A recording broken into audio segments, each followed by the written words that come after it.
Welcome to कहानी नगर। एक नेक शख्स ने एक तवाइफ से शादी कर ली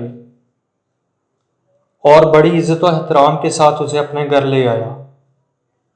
घर की चार दीवारी में उसकी हर जरूरत पूरी करता, उसके खाने पीने का भी ख्याल करता। हंसी खुशी जिंदगी गुजर रही थी।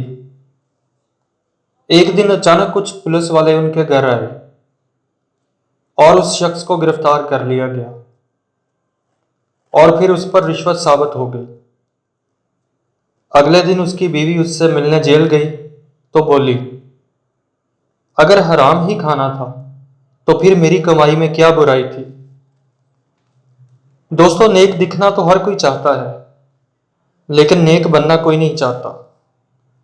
मालिक से दुआ है कि वो हमें सूरत और सीरत दोनों से नेक बनाए। आमीन।